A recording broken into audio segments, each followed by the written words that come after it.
Good afternoon, everybody. Welcome to HealthierHere's Partner Summit webinar. Hopefully you can all hear me. If you can't, please make note in the chat box so we know. Otherwise, I'm just talking to myself, and that's not fun. So I want to welcome and really thank you again for joining us today for this webinar. We have about 90 minutes scheduled together.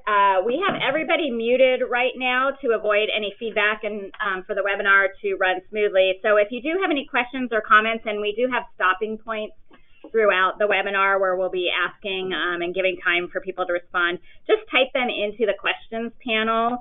You can type them in at any time, and then we'll address them at those break points.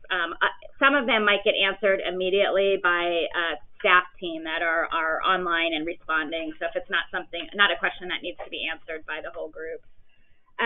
So our agenda for today, we are going to start off. I'm going to start off.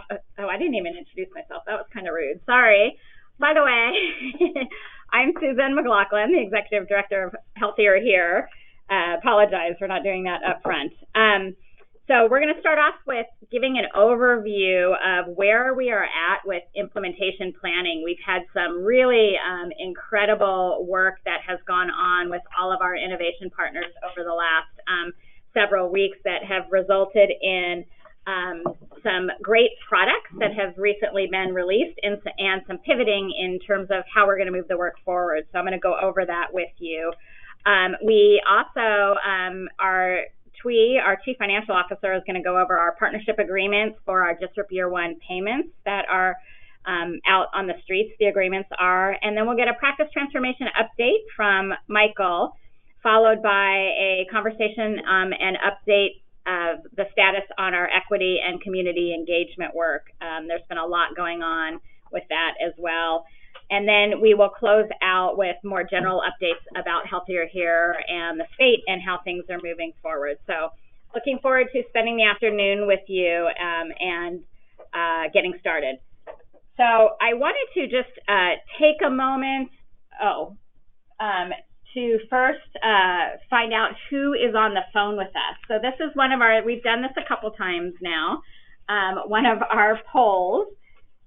To get an understanding of what type of sector you represent. So if you could, I don't have any instructions. Go on to is there a link that they link onto? They can just click into the poll. You can just click into the poll. This is what happens when we get too advanced with our technology.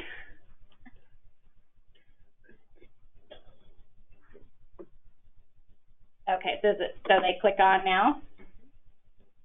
Oh, there it's coming up. Okay, so we see numbers moving. It won't let me show this.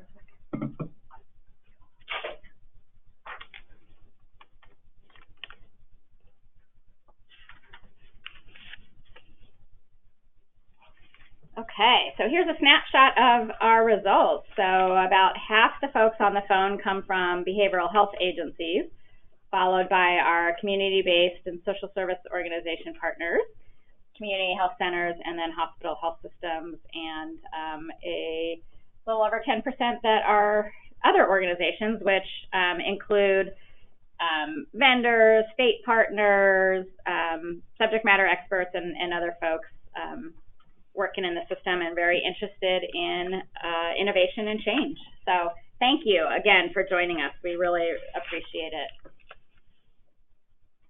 I'm going to work this. Sorry. How do we advance?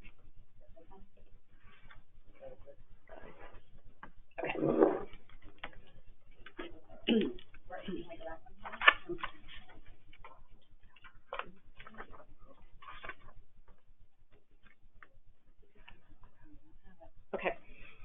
Okay. Well, we just wanted to start off and talk a little bit about and remind people about our vision for all of this. So this is not news to anybody on the phone, but today we have too many disparate systems that are providing care to individuals and families.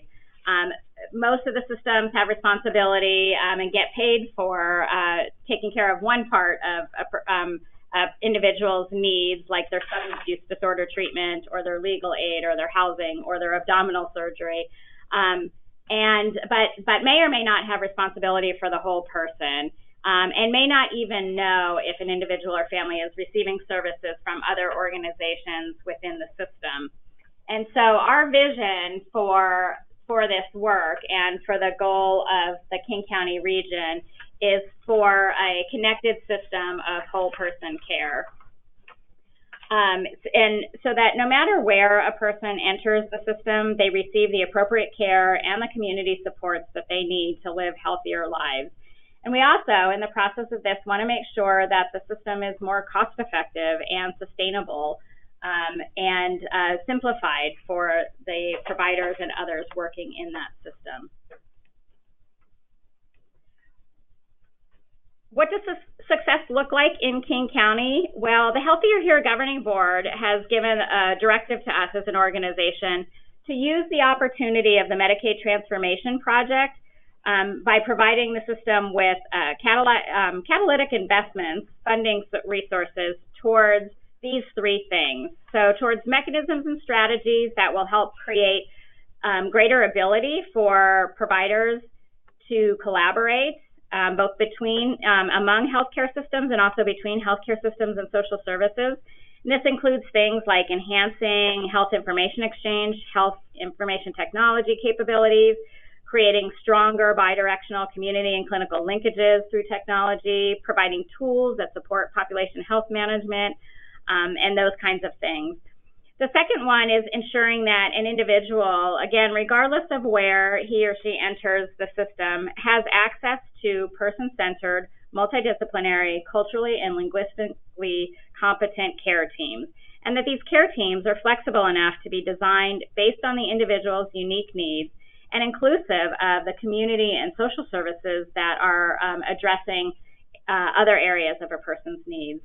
And then finally, making sure that we have ways in our system to ensure that there's meaningful community and consumer involvement and voice, so that the needs and the priorities of those that are most impacted by the system are driving how the system operates. The Medicaid Transformation Project provides just a huge opportunity for our region to move this vision forward and these the sort of core successes that the board has defined for us, because it's kind of new and extra resource that we've been looking for. But as a reminder, though, there's a sandbox drawn around what the Medicaid Transformation Project can and cannot do, as determined by the contract between the state and the federal government. And so this opportunity really is for us to test approaches that are currently not reimbursable through Medicaid, and then to help partner organizations transform their practices so that they can be successful in providing whole person care in a value-based payment environment. And there's different capacities and technologies that come along with being able to do that.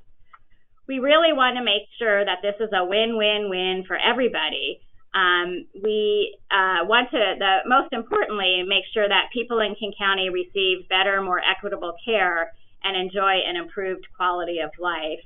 And we do that through making sure that our community-based organizations get the support and the infrastructure that they need to help address the social determinants of health, and also making sure that our healthcare provider organizations, both health and behavioral health, get the support that they need to improve health outcomes and to successfully transition to value-based payment.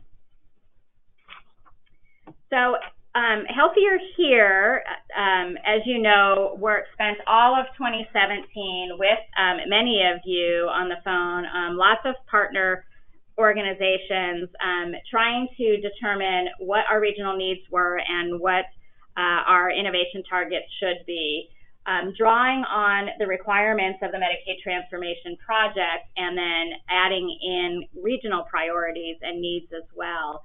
And so this is what we came up with as a community and what we submitted to the Healthcare Authority in the fall. Our four main innovation targets include increased safe and successful transitions for people who are leaving jail or hospital settings, integrated care through physical and behavioral health integration, expanding access and improving prescribing practices for individuals with opioid use disorder, and expanding supports for people with chronic health conditions. And foundationally, surrounding all of those innovation targets is an increased focus, a desire for an increased focus on clinical and community linkages through community-based care coordination, through addressing the social determinants of health and building infrastructure to make sure that that happens, through improved equity, and also through reducing the disparities in our region. So here's where we are today. These are the sort of steps that are outlined in the Medicaid Transformation Project. Last year, 2017, as you recall, was a design year. This year, we are really focused on planning and engagement and getting ready to jumpstart implementation, which will happen in 2019. And as we implement and gather learnings and do continuous quality improvement, we will be able to find the things that are successful and that work best, and we will continue to scale and implement across 2020 and 2021. So just a reminder that this is not a grant. You hear us say that a lot, and I will say it again because it's really important for how we move, for our strategy for how we move this forward. It is a pay-for-performance contract, both between the federal government and the state, as well as between the state and HealthierHere. So we, as a region, through HealthierHere, only earn money for the region if we can collectively be successful at improving health outcomes for individuals in the Medicaid program. Those are outcomes that are prescribed to us by the state through the innovation targets that we've selected. Another important piece of this is how we get paid and what it's tied to. So as we move down the path of the Medicaid Transformation Project, the amount of money that we're eligible to earn, a larger amount of it becomes at risk. And so what that means, as you can see by this graph, in the first 2 years, so last year and this year, 100% of our funds, our eligible funds that we could earn, were met through meeting our reporting requirements. We submitted a project application. It was beautiful. Thanks to a lot of your help. We got 100% on it. We earned 100% of our funding. We'll complete in just a short time, 2 weeks maybe, a semi-annual report. It will get evaluated and scored, and we'll earn an amount of money on that. So that's what we mean by pay for reporting. However, you can see that beginning in 2019, next year, 25% of our funding is going to be at risk based on our ability as a region to improve performance on the metrics that are required by the state. So we only earn the money, 25% of that money. So that means our reporting requirements will get 75% of our total amount, but 25% of it will be tied to those outcomes. For that reason, and that increases, as you can see, to 50% being at risk in 2020 and 75% of our funding being at risk in 2021. So for that reason, our strategy for implementation has to be really laser focused on maximizing our ability to improve outcomes on our required performance metrics so that we can make sure that the funding continues to flow into our region across 2019, 2020, and 2021. That means in order to do that, we because they're system level metrics and we're measured as a region at the system level, we have to impact the largest number of Medicaid-covered individuals and organizations that have the most infrastructure already in place that can move really quickly to start helping us with those outcomes and driving towards those outcomes. So I'll say a little bit more about that in just a minute, but it's a really important frame to all of this and our strategy. Here's a little bit more about how it works and how we're thinking about this. So as we move forward with implementation and towards the end of the year and into 2019, we as HealthierHere will begin to make targeted investments in our system and in our innovation partners and practice partners to begin to achieve results.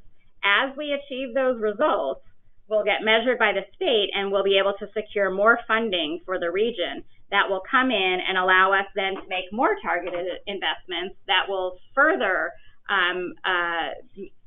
create an opportunity for us to achieve more results, therefore securing more funding, and so forth. So the good thing about this is that the new funding affords us more opportunity to do targeted investments. It also allows us to double down in those areas where we are getting the greatest results. So as we are testing and doing continuous quality improvement, we will start to learn what's working really well, what's reducing ER utilization, what is helping to successfully transition people from a jail back into the community, and we can make further investments and to scale and sustain those efforts. We can be more nimble, and we can do course correcting. So same thing for things that aren't working. We might want to move our investments around. These are the types, examples of the types of core investments that Healthier Here will be making in the system over the course of the Medicaid transformation project. So training and technical assistance, this will be really driven out to our innovation partners and our practice partners it will be driven by what they tell us their needs are. It might be developing standards of practice, training on coordination or team-based care, and so forth. Information technology is another big area that we see as a core investment. It will focus on opportunities that will increase connectedness and collaboration between clinical and community providers, as well as helping to ensure that our partner organizations have the tools to manage populations, measure quality and outcomes, and address access issues. And then finally, workforce, and this is a big one.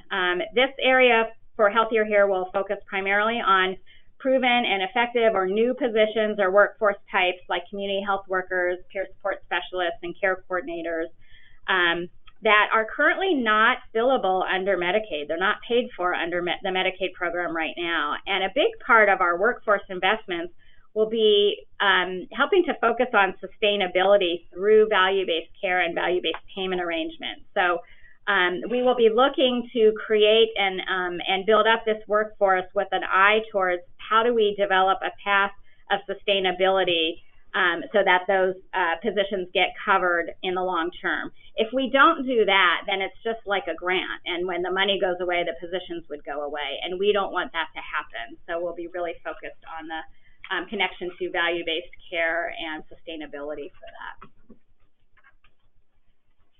So one of the things we spent, again, 2018 really starting to hone in on who our innovation partners are in the clinical arena, and we're doing similar work with regard to community-based social service agencies.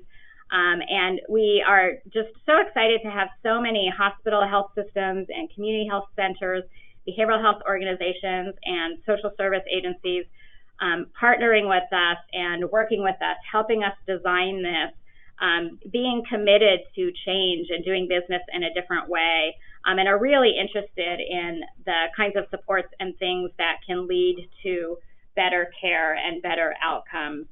And so you all are innovation partners for us, and you include clinical and community partners.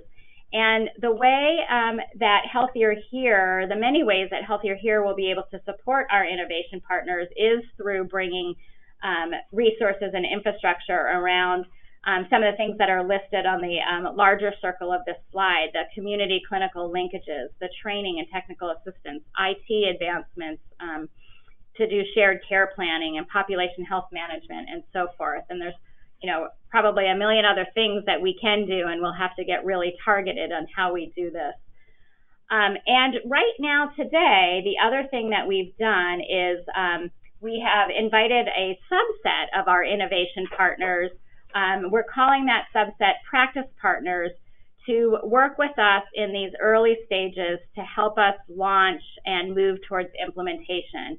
And, going back to what I had said earlier, these practice partners were selected because based on their readiness and infrastructure and capacity, based on the volume of Medicaid clients that they're serving, to really be impactful for us as a community on improving the outcomes that we're accountable to.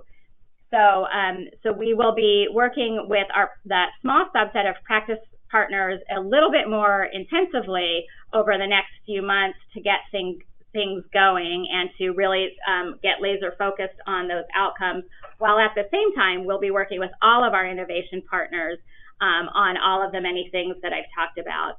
So that's kind of a long way of saying, don't worry if you weren't invited to do a change plan. Actually, consider yourself lucky that you don't have to fill out the 250 questions of a change plan right now in the next month. But rather, we hope and we really want you to keep up your commitment to innovation and to change and transformation within our community, and expect fully to continue to partner with you and bring the resources and supports that you will need to make those kinds of changes and innovations within your organization. As an innovative partner, and you guys have, if you've been on these before, have seen this slide before, but just a reminder as you're thinking about, where do I go next? What do I do? What does it mean to be ready? What kind of infrastructure do I have to have? I just want to remind you about the things that are threads of this innovation that carry towards what partner organizations need to operate and deliver sort of integrated whole person care and make sure that you have the capacities to do value-based payment arrangements. At the patient care level, it's things like having an electronic health record.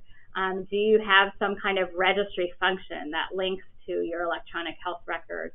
Do you have mechanisms in place and infrastructure to do holistic screening that's broader than just maybe what the person's walking in the door for, but includes screening for mental illness, substance use disorder, physical, medical, vital signs, social determinants of health, oral health?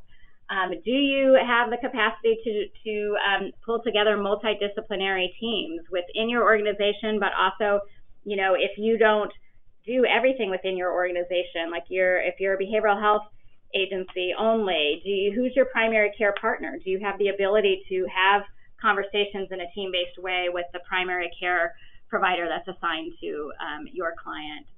At the system level, we're looking at things, and this is at sort of your organizational system level. Are your practitioners and providers trained on evidence-based approaches? Do you have capacity and infrastructure to do quality improvement? What does that look like?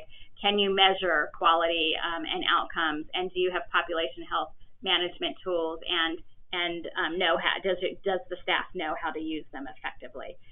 So all partners, all innovation partners should really be thinking about what pieces of those you have, what you don't have, and we will be working again with all innovation partners over the next several years to help equip everybody to be successful. So I am going to take a pause there, and we are going to now see if anybody has questions about that overview of what we're trying to do, where you fit in, how practice partners were selected, anything like that.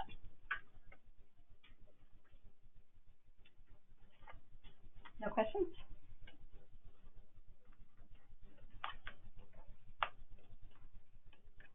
Is there a list of practice partners? So the question is there a list of practice partners? And the answer is we can, yes, we can provide a list of practice partners.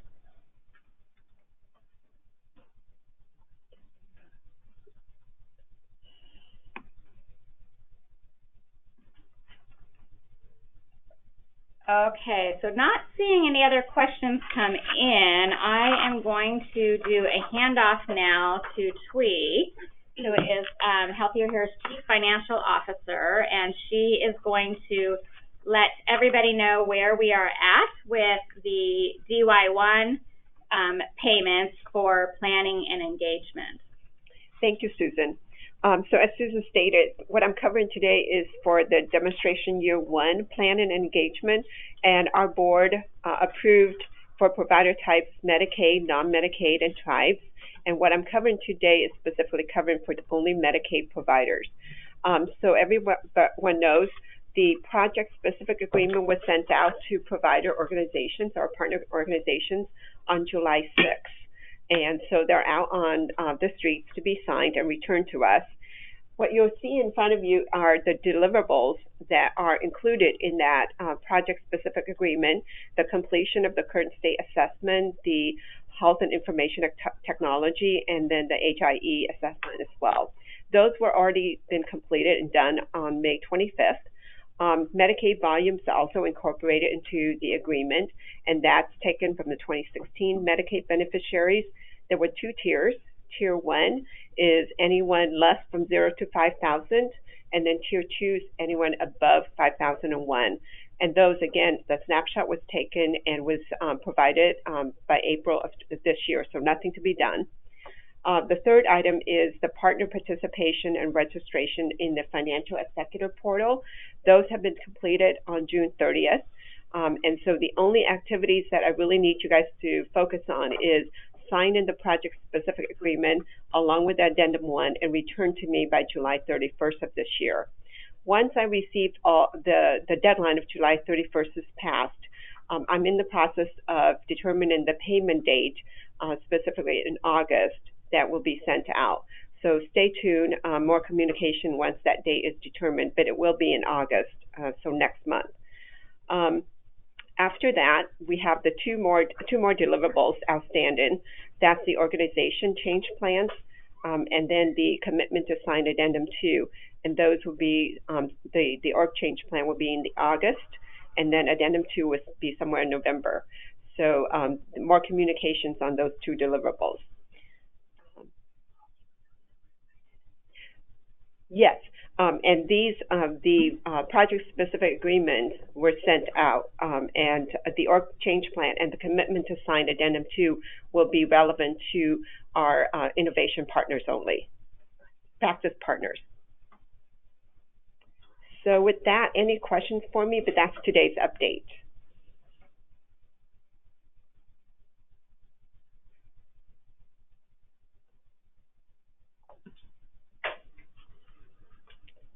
Okay. All right.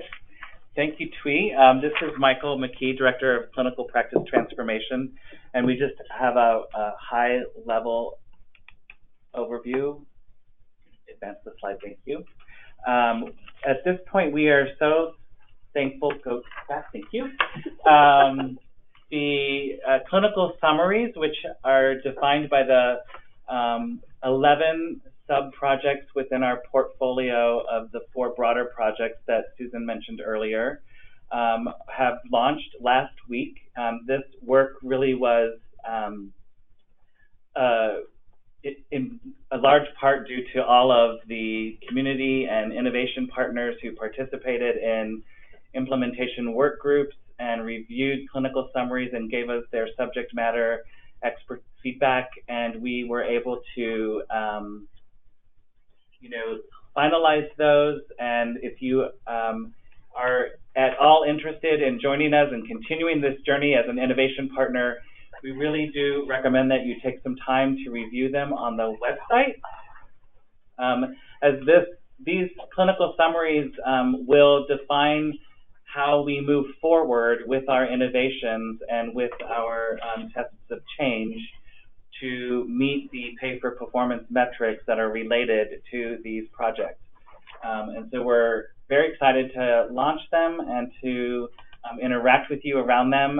If you have questions about how to implement and participate, we'd be certainly willing to entertain that. Next slide. So for any person who wants to be an innovation partner, we are hoping that these clinical summaries provide you a little bit of a roadmap so that you can assess how are we currently providing care and what is Healthier Here expecting in terms of the transformation in order to meet the pay-for-performance metrics, and then what do we need to do as an organization to continue getting ready. Really, more than anything, after you've done your internal assessments, making sure that you stay connected with Healthier Here to take advantage of those opportunities that we will be providing for all innovation partners, such as the workforce development and training and shoring up the organizational use of and need for electronic health records and registries and population health management tools. So we're going to be using the next few months to develop our, I think the next slide, implementation plan, which is due to the state. There's a lot of information on this timeline, but I kind of want to just break it down. So the timeline addresses where we're at today, which is the Q3 of 2018, where we'll be submitting our semi-annual report, and then by October 1st, submitting an implementation plan that will be informed by our practice partners' readiness, as well as HealthierHere's vision for how transformation needs to look and unfold over the next few years. And then in 2019, we will continue to work on the infrastructure elements that Susan mentioned earlier. So in addition to the workforce development, it could mean helping organizations adopt the guidelines that are needed to, implement the project level clinical summary, but also then organizationally, you all might need some support for developing new policies and procedures and workflows as it relates to how that standing up that project in your organization might look. We will be submitting, as part of this implementation plan and sort of a continuation of it, a regional quality improvement plan by mid-2019, and we will continue to report to the state on a 6-month basis regarding how we are doing in relation to our implementation plan. And then 2020 and beyond is really about continuing the innovation efforts, working with our partners to bring more into the practice partner arena and to refine the models and continue to fine-tune the improvements that we're making as we all move towards value-based payment. And then underscoring all of that throughout all the years is HealthierHere is really taking a collaborative approach and a partner approach, and we will continue to provide training, technical assistance, infrastructure, and really encouraging individuals as innovation partners to go with us on this journey through learning collaboratives, so we can share best practices within sectors, across sectors, and really kind of collaboratively and collectively shift how we're providing care and improving health outcomes. So this hopefully gives you a snapshot of where we're at today and where we're headed. And it's just an exciting time in terms of where we're at, and we're glad you're all still part of it. And I think at this point, I will entertain any questions you may have regarding where we're at currently with practice transformation.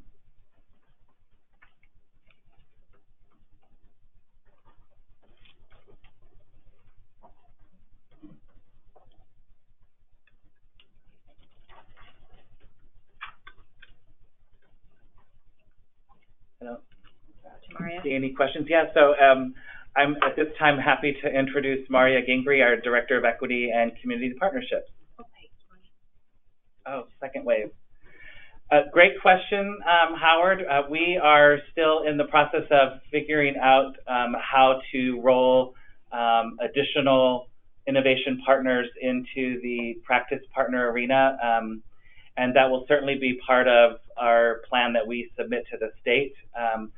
Internally, we have talked different philosophies around trying to meet partners where they're at and bring them along, or maybe providing some sort of like cohort-specific time-framed entry points. And so I would say that as our plans evolve, we will certainly have a more firm answer by October 1st for your question, but we really appreciate and we understand that people need to have information sooner rather than later about how to prepare for their entry into that practice partner arena. And so by October 1st, we'll have a firm and solid answer for you. And in the meantime, we'll continue to try to share information about what we're expecting of practice partners so people who are innovation partners can continue to do that preparation. Thank you for your question.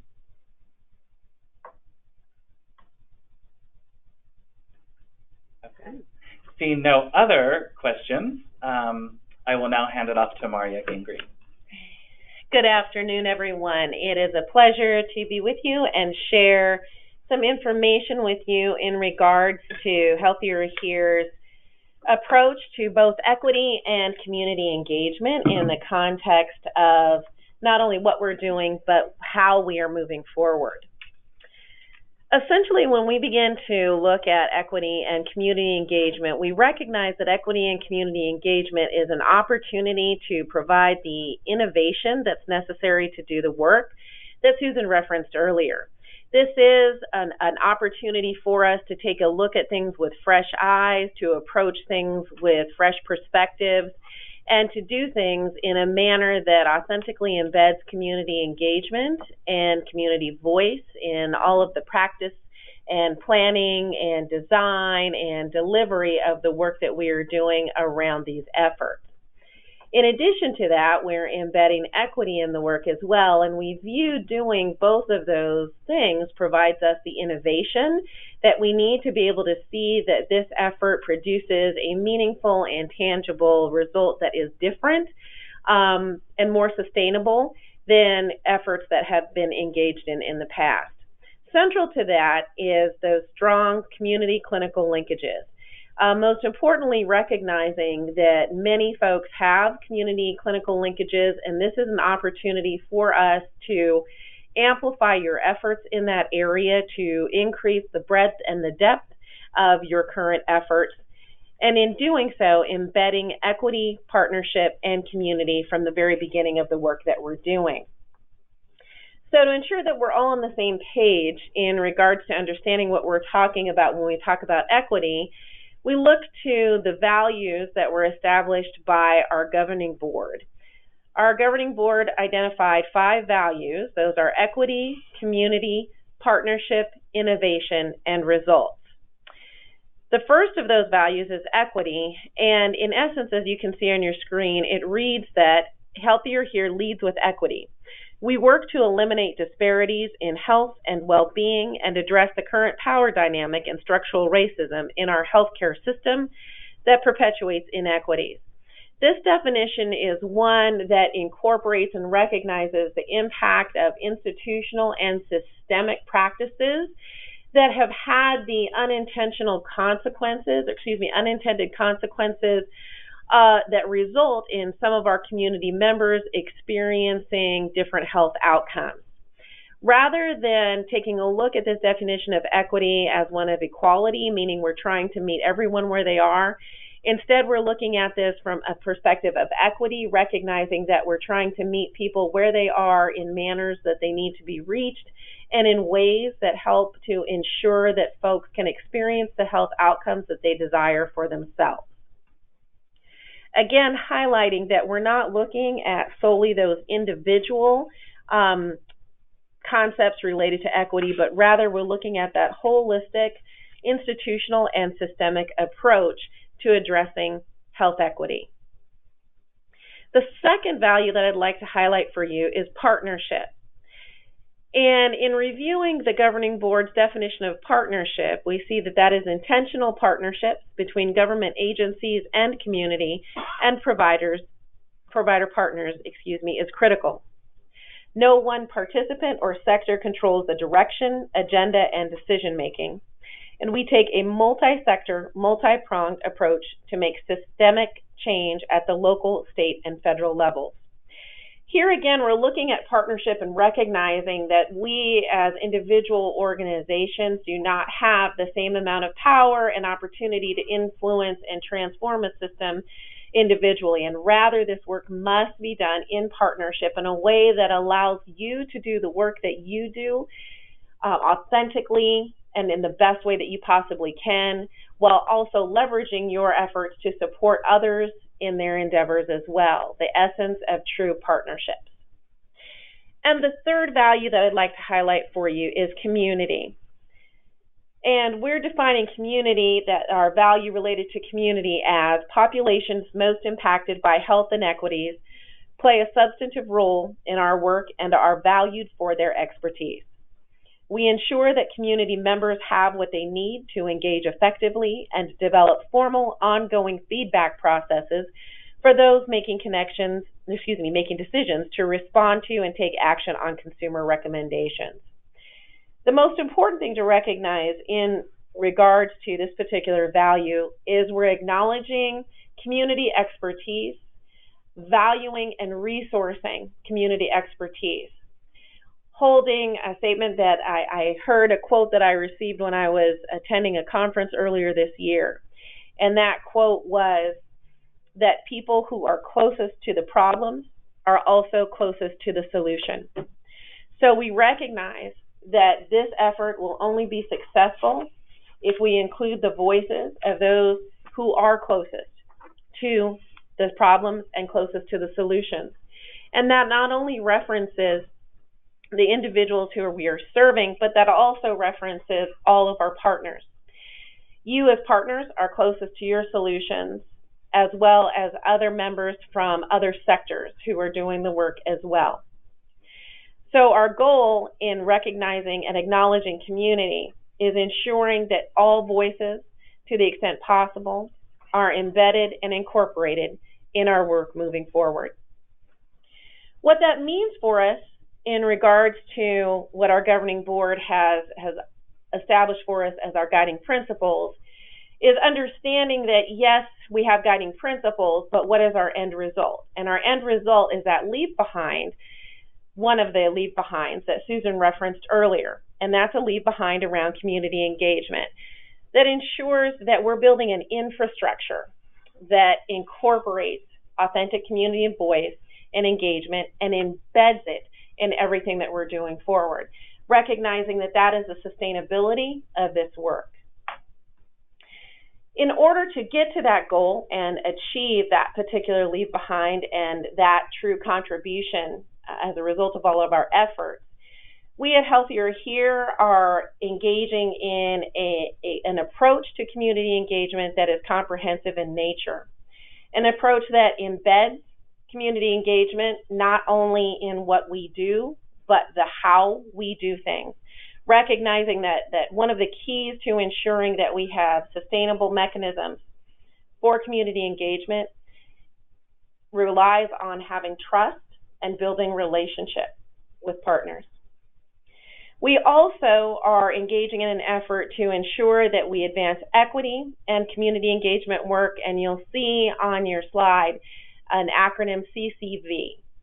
And that is an acronym that stands for Consumer and Community Voice Committee, and that is a formal committee of the governing board.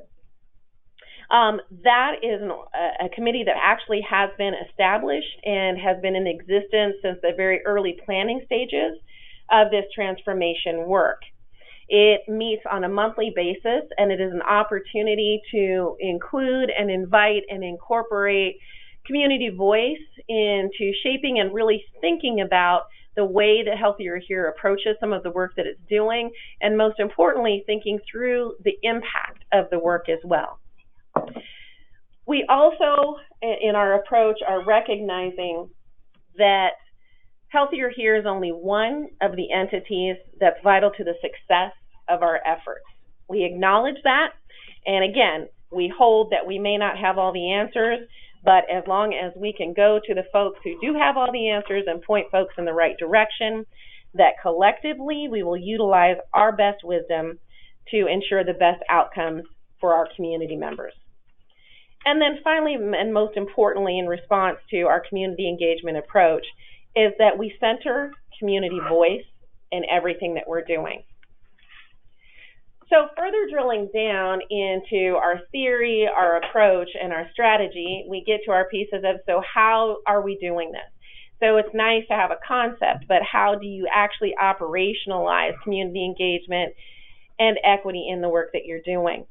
So you'll see on your slide 34 that one of the things that we are currently in the process of doing is developing a community-based organization social service agency assessment to identify who is best positioned as a community-based organization or a social service agency to help come alongside our partners to provide some of those innovations that we believe will help lead to the success of our efforts. In doing so, it'll help us to identify who's best positioned right now.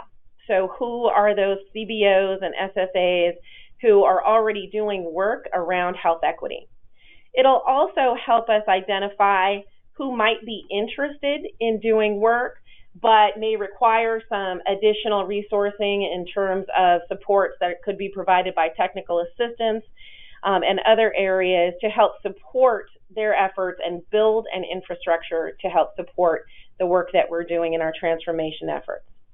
We're also trying to identify who is interested but generally not ready. One of the things that's important to hold and recognize in working with community is that community has, in many instances, not had the level of investment and support and resources that are necessary to support implementing some of those community-identified strategies. So some of our work will need to be devoted to providing capacity to ensure that community is equipped with what is needed in order to do what they do best. We're also currently in the process of recruiting for the position of Community and Tribal Engagement Manager. That is a position that is going to, again, help provide some of that technical assistance and support in our efforts. That position, I highlight that because it does close on Monday, July 23rd at 5 p.m. So I encourage folks to take a look at HealthierHere's website for the position announcement and the information regarding application process. That was a mouthful. Another thing that we are doing currently is implementing a small grants program. The small grants program is being administered by one of our community partners. That was a program that was recommended by our Community and Consumer Voice Committee and was funded and resourced by HealthierHere's governing board. That will enable our smaller community organizations to engage with their clientele, to share information about what these transformation efforts mean to them, what kinds of results they should expect to see, and identify what other considerations we need to hold as we move forward. It is, again, a small grants program. It is time limited, where we are just trying to, again, provide resources to community members while also recognizing that this work is going to be done in tiers and phases. And then finally, and you probably saw this if you've received those change plans or you've taken a look at HealthierHere's website or you've taken a look at any of our other communication materials, and that is not only are we holding values and a commitment related to equity and community engagement, but we are embedding that within our change plans, embedding that on our website, and embedding that in all of our communication materials. So I see there's a question, and it's really tiny on my screen, so I'm going to look at it. Where can we find more information about small grants program? You can probably find that on our web page. I would take a look at. It's not up. No, it's not there now. No, it's not there now. I would look for it on Monday to be on our web page, but don't look now because you won't find it. And if you do find it, let me know because I'm curious to know how it got there. So again, take a look at the website on Monday and you'll have that information. So with that, I know I've been talking quite a bit, but much of our community engagement efforts really focus on how we can best support and uplift the work that's happening in community. And how can we learn from one another in this process? And that's really the true heart and essence of innovation, is that we have permission to learn and we have permission to do things differently as we learn more information. I always believe that people and organizations do the best that they can given the information that they have. And so if we want folks to change outcomes, then we need to provide better information. So one of the things that we are inquiring about here at HealthierHere to help inform how we can identify, equip, and support CBOs to support others in this work is to really think about the focus populations within our project portfolio. So when we think about the overall goals of this work and the individuals that we are trying to serve, as Susan mentioned, we're focusing our work around social determinants of health, recognizing that the outcomes, health outcomes that people experience are in large part determined by their life circumstances and situations in which they find themselves. So you'll see on slide number 36, we have identified some of the social determinants of health. And so for those of you who are getting ready to type and say, where did you get that from? I will tell you where it came from, and we will also include a link to this report for you as a follow-up to this webinar. So in 2015, there was a report that was conducted by King County called The Determinants of Equity, and it was an opportunity for us to take a look at beginning to identify indicators to establish a baseline of equity in King County. So one of the things that's important for us to do and to hold as we continue to do this work is to recognize that in King County, in many instances, we are very resource rich. And so rather than trying to reinvent the wheel, it's important for us to rely on some of the efforts that have gone before us. So in this particular report, which is all of 184 pages, a quick read, but a very good read, and actually has an excellent executive summary, as well as clear direction on where to go to find specific information. In that particular report, they highlighted some of the social determinants of health and then identified some of the concrete ways that we can measure how we are doing as a county in relation to meeting those social determinants. So you will see that the social determinants of health that were identified were housing, healthy food, parks and natural resources, transportation, safety, early childhood development, the justice system, jobs, education, strong neighborhoods, human services, and economic development. One of the others that is not included in the list that you see before you is health. Because obviously we're doing work around health. So I think we would all agree that some of the issues related to access to health care is important. So what I'm going to ask you to do, is an opportunity for you to participate, is we now have a poll that will allow you to help us think about what are those top three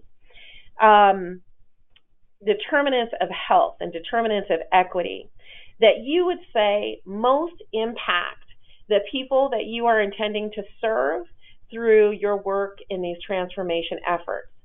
So you'll see on slide 37 and the poll that we've identified 5 of them for you: housing, transportation, food, human services, jobs, and training. And this was kind of narrowed down after asking the question of another large group as well, to say what are some of those top indicators of health, those top things that if we had help addressing housing, if we had help addressing transportation, it would help us be more successful in reaching the folks that we are trying to serve. It doesn't mean that any of the other social determinants of equity are less important. Rather, what it does is it helps us to begin to prioritize what types of supports that we need to build and identify in community, because in many cases they're already there, but we have not necessarily identified them. So I'll ask you, if you would, to participate in this poll and identify for us, just right now, your gut level.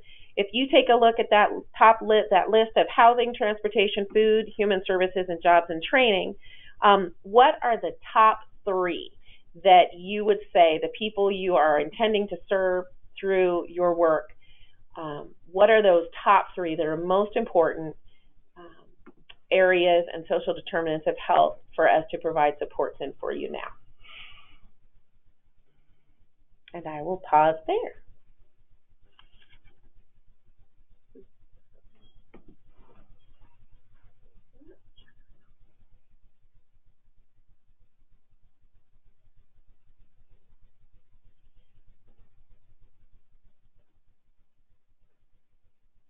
Wonderful. So one of the reasons that we ask you for your input and why we're asking community and partners for their input is that it's very easy for us to make assumptions based on what we think is important to people, and it's another thing for us to stop and query. So here we see right now that housing is showing us that top priority, which is not too surprising, followed in a close second with human services, and then transportation and jobs and training are coming in a close third, with food being there at the 5th. Again, not to say that any of those are less important than one another, because we recognize that they all are interconnected and work together. But this is very helpful for us to say, how can we be laser-like focused in providing and identifying and supporting and building support and capacity for those CBOs and those social service agencies out there to help come alongside and help provide the innovation and supports that we need to determine better health outcomes for all members of our community.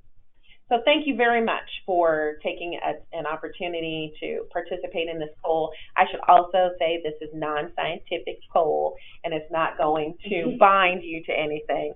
It's just a litmus test to get a sense of what you all are thinking in this moment. So with that, I will pause for questions.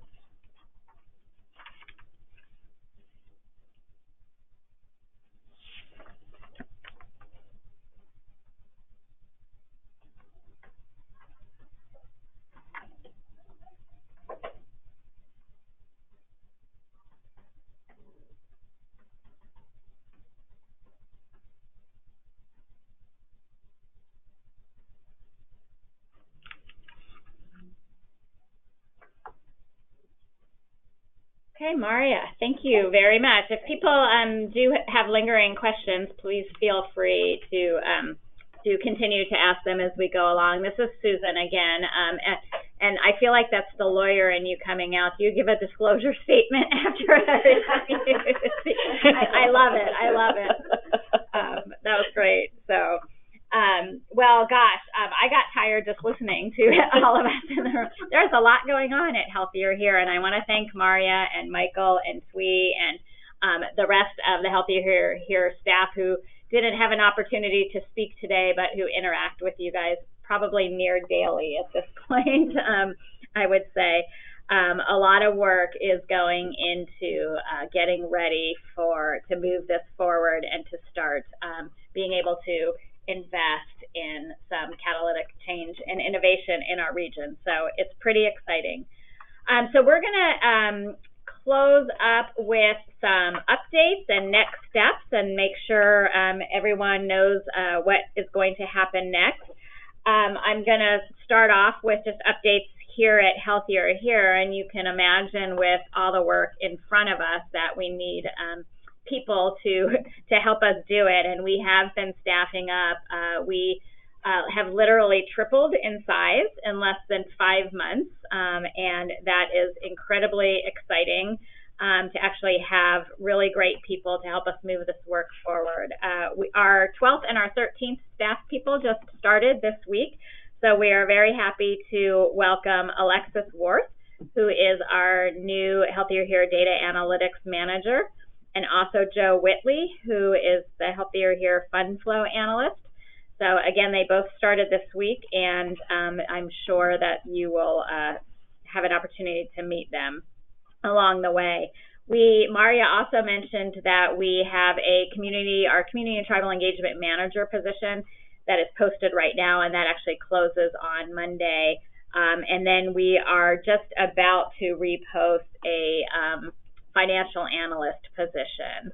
Is it posted? That is posted. So we will make sure that everybody has the link. You can find them posted on our website as well if you're interested in coming to work for Healthier Here and have skills in either one of those areas. Also on our website, you heard from Michael talking about the clinical summaries. And this is an amazing, amazing amount of work that went into developing those 11 clinical summaries. Many partner organizations, subject matter experts worked with us quite intensely to detail out, to answer the question, what does it mean to be an implementing partner on the bidirectional care project, so to speak. Like, this starts to really illuminate what that is and what some of the expectations will be for partner organizations. So all innovation partners, regardless of whether or not you were in that first subset that was invited to do a change plan today or not, should become familiar with these clinical summaries and what goes into them, and should start thinking about how your organization, how you're doing in terms of where you're at with regard to meeting the requirements of those, because that, again, innovation partners will continue to be working with us around the evidence-based approaches and the system-level investments that we make, even if you weren't invited to do a change plan. So familiarize yourself with them, take a look at them.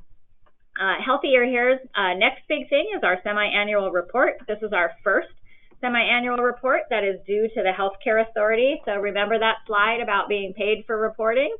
This is it. So we are just putting the finishing touches on the semi-annual report. This is a retrospective report to the Healthcare Authority where we report all of our activities from January 1 of this year through June 30th of this year. So it's reporting on the first 6 months of the year and covers things both related to us as an organization and how our organizational infrastructure is coming along, as well as some of the work that you all helped us do in the first 6 months, which is we are summarizing what we learned from the current state assessment and the health IT assessments that we did, and how we use that information to inform our implementation planning going forward.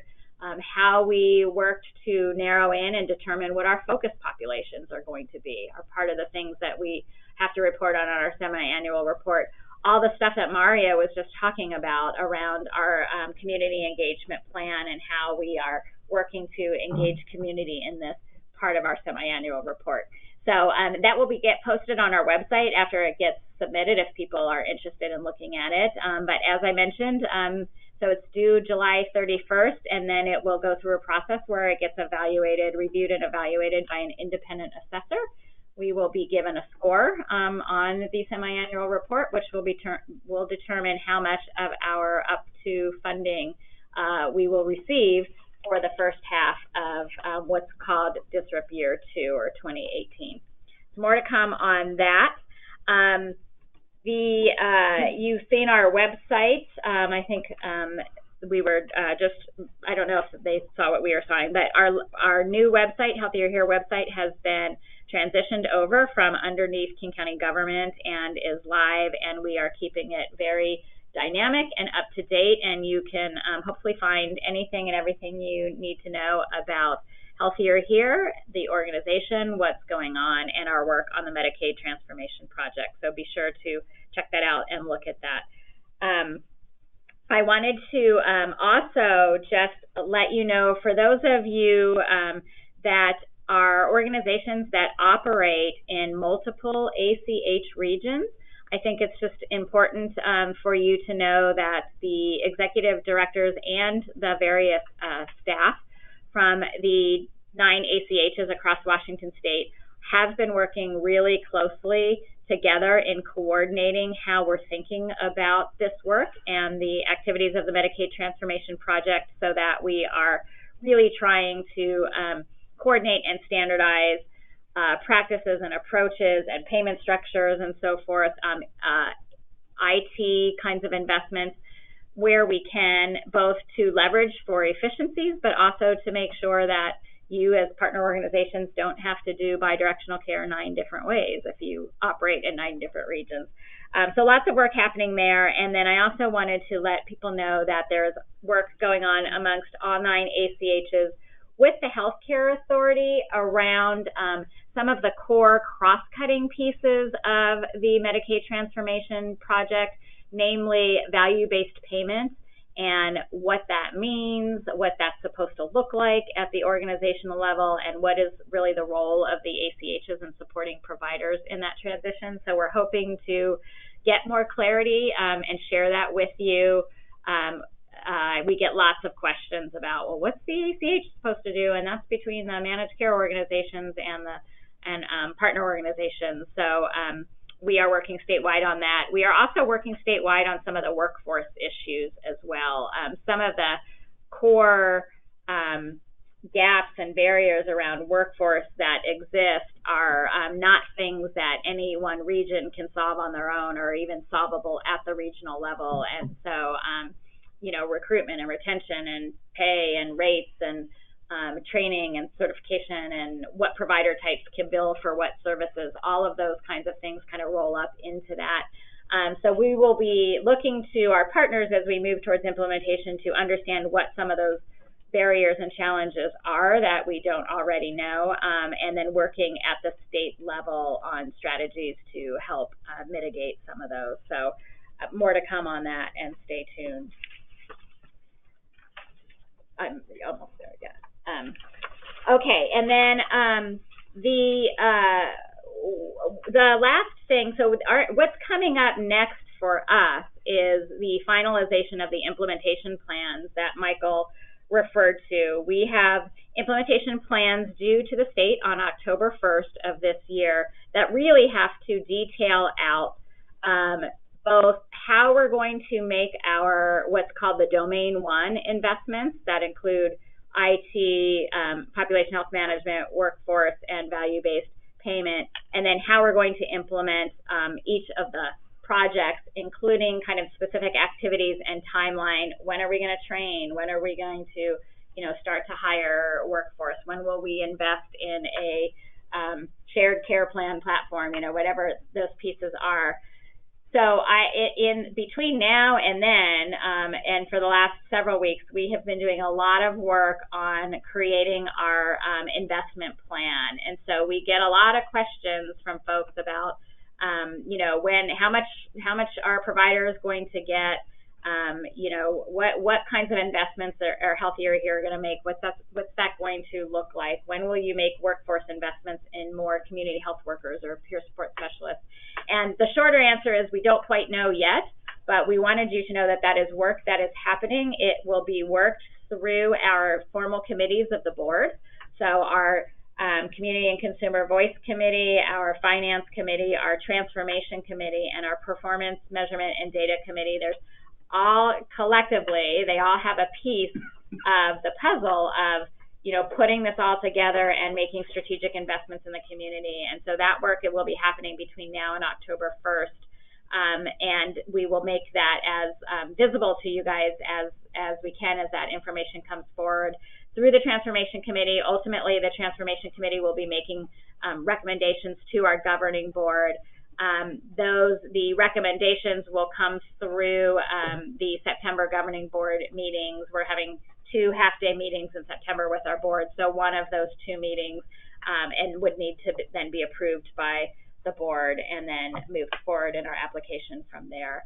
So stay tuned. I know people are very interested and anxious about how the money will follow all the work and what that's going to look like. We are working on that, and we hope to be able to push out that kind of information as quickly as possible. We also want to make people aware, if you aren't already, that the Healthcare Authority has put out the next version of their value-based payment survey. So you might recall last year around this time, they surveyed all Medicaid providers around their value-based payment contracts, what they have, what they're working towards. They are doing that survey again. And we really encourage all of you to make sure that you complete this survey. There is a portion of our funding that is at risk related to our region's ability to make the state targets for value-based payment contracting. So you might remember that the state has a goal of 90% of all Medicaid dollars distributed to contracted to provider organizations in value-based payment arrangements. And so each year we as a region have to meet the targets, and we have money at risk. So if we meet the target, we earn even more money for the region. So the survey is one of the mechanisms the Healthcare Authority uses to understand where we're at in terms of our targets, as well as informing what some of the barriers are for providers in terms of entering into value-based payment arrangements, which then can inform where Healthier Here or the state can make investments to help support providers. So please do complete that survey and get that back into the state. I'm trying to remember the deadline. Oh, August 31st is the deadline for completing the survey. So, okay, so with that, let's see. Any final questions? I think what I'll do, if you guys are okay, is just move to the last slide around next steps and wrap up, and then take all final questions. So just as a reminder that if you have been an innovation partner with us since last year and have completed the current state assessment and the IT assessment and so forth, you should have a project-specific agreement and are eligible to earn funding for all that work you did in 2017 and early 2018. So please sign it and return it. Return it to TWE before the end of the month because that is a hard deadline. And if we don't have it in by July 31st, you will not be eligible for payment for that. We are going to have a survey, feedback survey for you guys that will automatically appear for you at the end of this webinar. And so if you wouldn't mind taking a moment to complete that, it's really important to us to understand how we can make sure we're getting the right kind of information out to folks in the right way in a timely enough manner and that we're hitting the target. So please do complete that for us. Our next partner summit will be on Thursday, August 16th, same time, 2:30 to 4 o'clock. So more information about registration and agenda and so forth will come with that as well. So I am going to stop there, and I am going to see if you have any other questions about anything that we've gone over today. Please submit those questions now, and we'll take a moment and then if my team, if anyone now I can't speak, it's contagious. If anyone has anything else that we should have said and we didn't, or we forgot to say, or just like popped into your mind, give folks a moment to add anything that they want to add as well.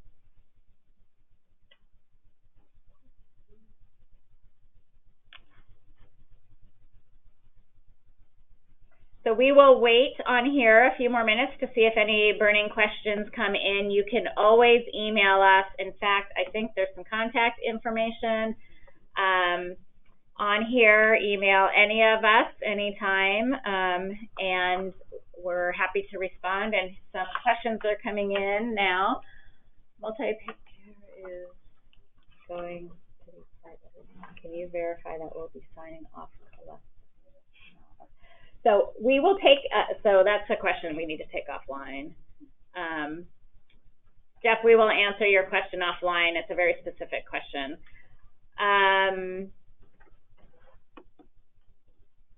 Just want to thank you all again very much for your time. We know how busy you all are, but we really appreciate it. We appreciate the partnership.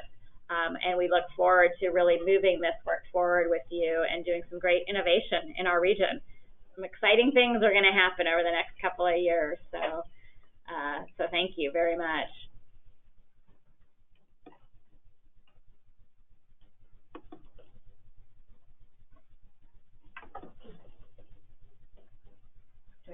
Sign it out. or do we need to wait? So not seeing any other questions come in. Have a great rest of your afternoon, everybody, and thank you again. Please do complete the survey for us. Take care.